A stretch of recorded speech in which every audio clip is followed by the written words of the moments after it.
is presented by Bass Pro Shops. Your adventure starts here. And in part by State Farm. Find your agent at statefarm.com. Hello, everybody. Welcome back into First Take. We're back, and this guy's here from the city of brotherly love. What's the good word? I'm in the house. Yeah. I apologize for my tardiness, but Skip, I swear to you, it was not my fault. I stood still, parked on 295, coming from Jersey to Philadelphia because of some accident or whatever. But I am in the house. I'm here. I'm ready to go. And I heard your comment about my looks. I really, I like Bob Stoops. I really do. Respect the man. But I'm not going to admit the brother looks better than me. I don't know. It's a close call, but I'm going Coach Stoops. Right. I think, man, I don't know. But here's my question to you, Stephen A. Smith. Luckily, your opinion about my looks does not matter. That's true. It doesn't matter. But the point is, the question is, how could Stephen A. Smith get in a traffic jam in a city for which he is the mayor, the city of Philadelphia? Where's your police escort? I thought you always had a police escort to the show. Yeah, your chopper, Kobe style. Because it was Jersey coming to Philly. Once I hit the Philadelphia limits, I had no problem. I had no problem. Okay. Too many cities. I'm glad you're here. This guy's all over. Well, yes, we're glad you're here. We're glad you're safe. That's what matters here. Let's get into it, gentlemen. Let's roll. All right. Mike Sando's NFL quarterback tier rankings are hot off the press. We want to focus in on tier 1. Sitting at number 3 is Andrew Luck. Now, mixed reviews on this ranking. The supporters, listen to this, are comparing him to some of the greatest athletes of all time. One anonymous GM said, you want to talk about a guy who makes the team, he is Michael Jordan. Their defense sucks. Every game he has to outscore everybody. He's the epitome of a 1. If I was to draft tomorrow any player in the NFL, it would be Andrew Luck 1, Aaron Rodgers 2. Now, the voters who placed Luck in the second tier said he needs to protect the football better, has underwhelming postseason success, and is playing in a weak division. Stephen A., where do you rank Andrew Luck? Well, listen, I'm not going to put him above Brady, obviously. I'm certainly not going to put him against that bad man, Aaron Rodgers. I think he's a step below that, but I think he's tugging away at number 3. I think age and attrition have kicked in with the great Peyton Manning. As great as I think Drew Brees is, I think that he's prone to mistakes just like Andrew Luck has been. The difference is he's been in the league considerably longer, so there's less of an excuse for it as opposed to Andrew Luck. In 3 seasons that Andrew Luck has been in this league, last year, he led the league with 40 touchdown passes. Now, he was responsible for 22 of their 31 takeaways, and that certainly is not impressive. But the Colts still averaged 28.6 points per game, if I remember correctly, which was like 6th in the entire NFL. When you consider the fact that he's responsible for 22 of their 31 takeaways, imagine what they could have done if those takeaways didn't take place. But it's primarily due to the 100 sacks he's received over the last 3 years because the Indianapolis Colts have been ill-equipped to protect him. So he's been basically on suicide watch behind that offensive line, dropping back to pass with little to no protection whatsoever, still winning division titles, still getting them to the playoffs, and every single year they've progressed. They went to the wild card the first year. They won a divisional playoff game the next year. They went to the AFC Championship game last year. And these are his first 3 years in the league. So I look at it, all of that I look at. I look at his body of work, but I also look at his physicality, those tree trunks for legs that he has, the durability that he's been able to exude, and I combine that particularly with the offense that he's going to have in place now. The addition of Frank Gore, the addition of Andre Johnson, joining a T.Y. Hilton, joining a Kobe Fleener, Dwayne Allen, and those boys. I like what I'm seeing. I think the sky's the limit for him. And you know from day one, Skip, I've always been more about Andrew Luck than I have been about RG3. And obviously, at this particular moment in time, I look absolutely prophetic. Clearly has something to do with RG3's health because his rookie year, he was big time, and we know that he got hurt. But in the end, you look at Andrew Luck. Don't talk to me about this brother not being big time. He's big time. So was RG3 as a rookie. And we're going to get to that in just a moment here. But just for the record, RG3, the guy I liked going into that draft, outplayed Andrew Luck when they were both rookies. Now, back to your issue here. You and I have gone back and forth about this for about 3 years. I have never said Andrew Luck would be a bust. I've only said that I resent, that I am skeptical of the premature coronation of Andrew Luck. It seems like everybody has whisked him into a first ballot Hall of Fame status before he has proven it on the football field when it matters most in the postseason. And I appreciated the fact, I was shocked by the fact that 5 of the NFL people interviewed by Mike Sando for these rankings, not 2 or 3, 5 said, hold the phone, stop the presses. Andrew Luck is not a top-tier quarterback, not yet. They call him a 1. He's not a 1 just yet. 5 people interviewed by Sando said he's a 2. And a quick quote from one of them, it's almost like we're giving him the benefit of the doubt already. That's what I keep trying to tell you. I just need him to back it up. I don't doubt that he can, but let me finish. Let me finish. He is now 3-3, is Andrew Luck, 3-3 in the postseason. And the last playoff game we saw him play, obviously in Foxborough, most of the attention focused on the Deflategate team, the home team, the Patriots, who obviously went on to win the Super Bowl. It was a complete wipeout for Andrew Luck's team. And Andrew Luck wiped out in that game. He went 12 for 33 for 126 yards and 0 touchdowns for a QBR, Stephen A. Smith, on the scale of 1 to 100 of 29. Just a week earlier in the same stadium, Joe Flacco, who I sometimes call Joe Fluco on this show, went crazy on that same Patriot defense. Flacco, same field, playoff game, high stakes, week before. Flacco goes 28 of 45, 4 touchdowns, and a QBR of 84. 84 to 29 for Andrew Luck. Now, is this the end of the world for Andrew Luck? No. But you've got to show me a little more than this in the postseason, where his total QBR is only 65. It's a little better than average, but it's not great. I'm sorry, I haven't seen enough yet. And I'm going to let you talk for a second because I got a lot more ammo here. No, it's not so much talking. I needed to ask you a question in all seriousness. I needed to know your definition of the number 1, or exactly who qualifies as the number 1. Who is it, Skip? Right now, 2 do. Tom Brady first. He should be 1A, and 1B is your guy, Aaron Rodgers. Then we can argue about all kinds of 2s. There are a number. I think Peyton has fallen to a 2. That's what I'm saying. See, that's where I needed you to go. So if you want to categorize it that way, then we're not going to disagree, because I agree with that. Tom Brady, Aaron Rodgers, and then there's everybody else. What I'm saying is, when you get to the everybody else, Andrew Luck is right there. So when you talk to me about him being a number 2, it depends on what your number 2 is. Okay. In this particular instance, I would agree. But let's be clear, Skip. Let's be clear. You keep bringing up what he did against the Patriots.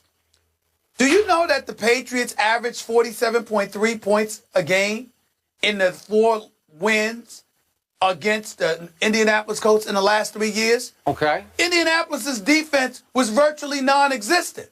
So if you know that you have a defense that's non-existent, and you know you got to go out there and make things happen as your sole hope of beating the Patriots, and you're relatively inexperienced, you're going to make mistakes. Things are going to happen. Why? Because you can't afford to be safe. You've got to go for it every time, because you can't rely on your defense to come through for you. That's the reality, Skip. And I'm saying you know football too well to ignore that fact. Okay. That is what Andrew Luck has been working against. Some GM referred to Andrew Luck as Michael Jordan. Aggressive. He went 12 for 33 in the AFC Championship game. Does Michael Jordan go 12 of 33 for 126 and no touchdowns? On the same field, Joe Flacco threw 4 touchdown passes against the same Patriot defense the week before. That's just bad. That's wrong. You can't call him Michael Jordan yet, because he's not. I agree with that. Okay. Now, look at his division. I think he is, so to speak, locked into the worst division in pro football. I don't think there's any argument.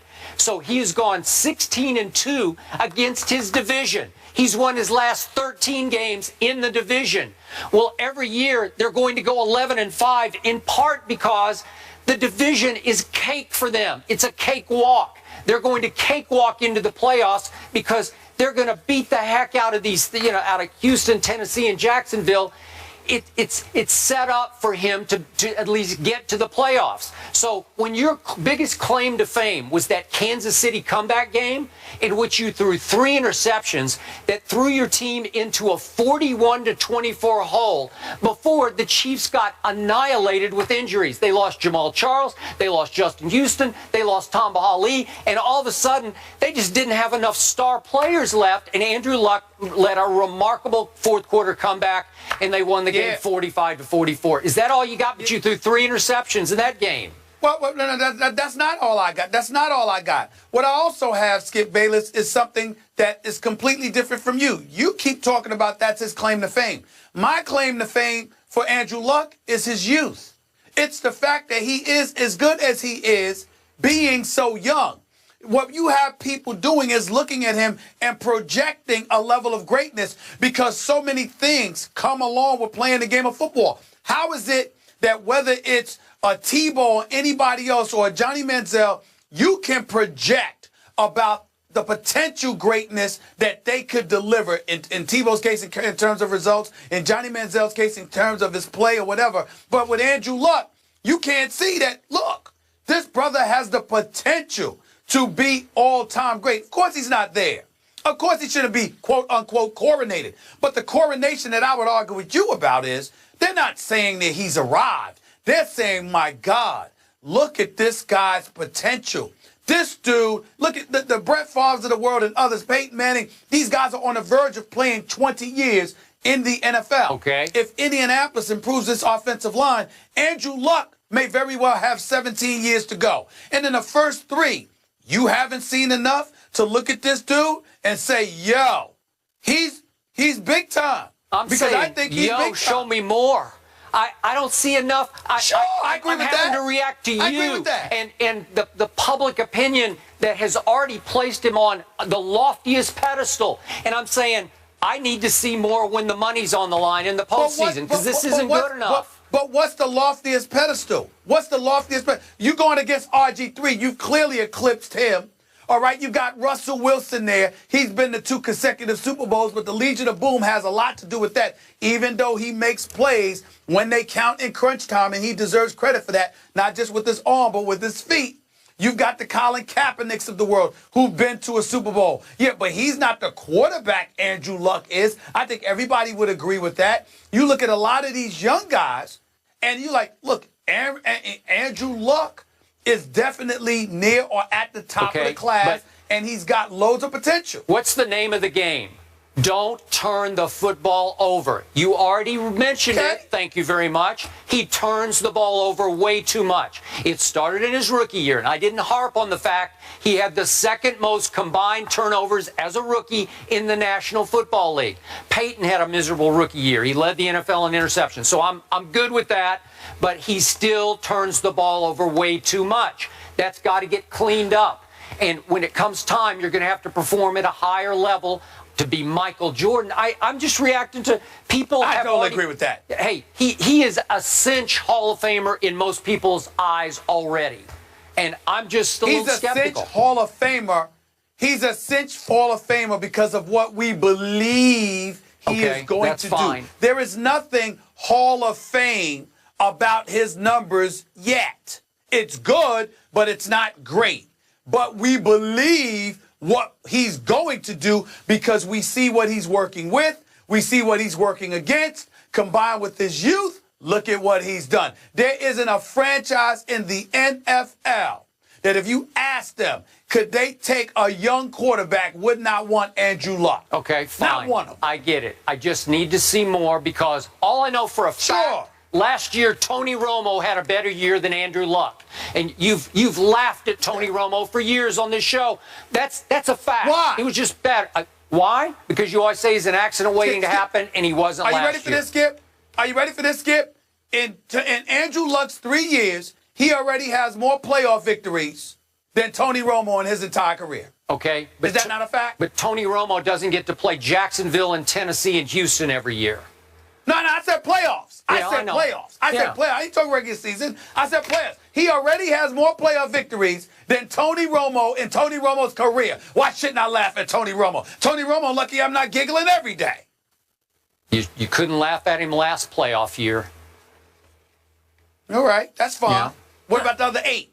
What about the other 8 years? They don't count. Thank you. All right, we talk about They count to me. Yeah. a weak division being in his favor. I also want to point out that they have the easiest strength of schedule. Only the Falcons have an easier strength of schedule this year That's a than good the Colts. point. So that I should have brought that up, Stephen A. You know We're what, teaming up Molly? You know what, Molly? against you What here, Crystal. If you were here- you just trying to help Skip. Yeah. Is that what it is? Yeah. Skip need help. Skip need Molly to come to the rescue. Yeah. Da-da-da-da-da. Way to go, Molly. Coming to your aid. He plucked me right She's out of NFL Network. Batman Yep, now? that's exactly what Yeah. happened. Come on now. If you were here. Or whatever. Yeah. All right. All right, let's zone in on another player from Mike Sando's quarterback rankings on ESPN.com. Now, remember, GMs, coaches, and other NFL personnel are polled for these rankings. Robert Griffin III, a number 2 overall pick, is ranked number 28. One offensive coach said he is done. The reason why is the injury slowed his legs, and his ego will not allow him to hit rock bottom and actually grind his way back up the right way. Harsh words. RG3 is done. Done. Skip, do you agree? Stephen A., obviously, I do not agree. I remain a big RG3 fan. I maintain high hopes for his career to get back on not just track, but back on rookie year track. We just talked about it. RG3 was the rookie of the year, offensive rookie of the year. RG3 threw 20 touchdown passes his rookie year to only 5 interceptions. RG3 led his team, coached by a coach who initially didn't want RG3 in the draft. He led that team with Mike Shanahan to the NFC East crown and to a home playoff game, and I've mentioned it many times, against the Seattle Seahawks, in which RG3 led the team to a 14-0 lead before he once again aggravated a knee injury that turned into a disaster later in the game. Does he need to get over himself? Yes. Does he need to get over the branding of RG3? You better believe he does. But one of the GMs quoted here anonymously did say that he showed his rookie year that he could be a 1, meaning top tier, where only Brady and Aaron Rodgers reside right now. He is a young guy. I'm going to give him the benefit of the doubt because of that. So am I. His legs have been battered, but I'm told somewhat by our Ryan Clark, who obviously was a teammate of RG3's in Washington last year. Ryan thinks that Robert is going to get 100% healthy. Robert's going to have to come off his high horse about, I can be the next Peyton Manning from the pocket, because he cannot. But combined with a few read option runs, just an occasional 8-yard bolt and slide, which he has not yet learned to do, at least to my knowledge at this moment, if he'll learn to run for a few yards and slide to keep the defense off balance, I think he could be a 1 again. So I'm going to vehemently disagree with the notion that he is DONE. Well, I agree with you. I don't think that he's done. But Skip Bayless, he's 5-15 in his last 20 starts. He's been incredibly average. I know that you're leaning on the 68% completion percentage that he had last season. But Skip, I'm just going through the eye test here, and I will openly confess to you that as much as I watched him, as much as I have, loved ones who love themselves, some Washington Redskins or what have you, I will lean on you in this regard. Work with me here. The eye test that you and I periodically lean on. Yep. Going through the eye test, didn't you see an RG3 look considerably conservative and safe last season? Yes. Because that's what I saw. Well, that would explain the 68% completion percentage. Yeah. Which to me, when you've got Pierre Garçon and Jordan Reed and Deshaun Jackson with Alfred Morris behind the backfield, what the hell you doing being safe for? You know why you would be safe? Because the confidence that you're supposed to have in your skill set may not necessarily be there. Yeah. So to me, even though I do not believe he is done, I do believe whether or not he's done will be answered this season. If RG3 with the weapons that they have in the nation's capital, doesn't show up to play this year, I think he's done in D.C. Yeah. I think he'll harbor second-tier status for the rest of his career. And the brand that is RG3 will be no more. He'll simply be Robert Griffin. Okay. That's what he will be. That's what it comes down to me. Is it fair to give him one last benefit of the doubt because his new coach last year, Jay Gruden, was shockingly critical of RG3 publicly? It started to feel like that Jay Gruden had jumped off the RG3 bandwagon that he was supposed to drive back onto track last year. Didn't it feel that way? Well, I mean, Kirk Cousins got starts. Colt McCoy got a start. Okay. There ain't no feeling. It was a fact. That was a fact. Okay. So shouldn't we give RG3 at least a little break that he keeps falling into a rough situation with his head coach? Is that all his fault? No.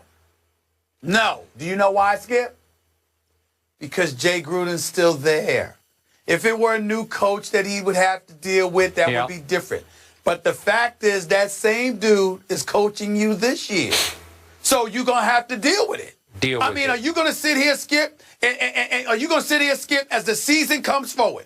Are we going to sit here on this set, and when the subject of the Redskins come up, if RG3 plays like garbage, are we going to sit here and go like this? Well, you know Jay Gruden's his coach. Yeah. No, we're not. No. We're going to sit there and go like this. You got to find a way to get it done. Because I got to tell you, Skip, the nation's capital, they're disgusted with him. I agree. They're disgusted with him from the perspective of they're tired of reasons and excuses and scenarios. They want to win football games. They want their Sundays to matter in November and December. They don't want to hear about Jay Gruden and all of that stuff about RG3's performance. They expect RG3 to step up and get it done.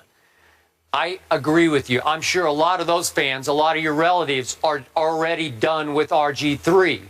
But remember, I guess it was the owner, Dan Snyder, or the GM, Bruce Allen, or a combination thereof. They did pick up his option, which was a little surprising to both of us. I thought they were going to just ship him right on out and try to start fresh. And I was happy that Robert might get a fresh start elsewhere. But now, this is it for him.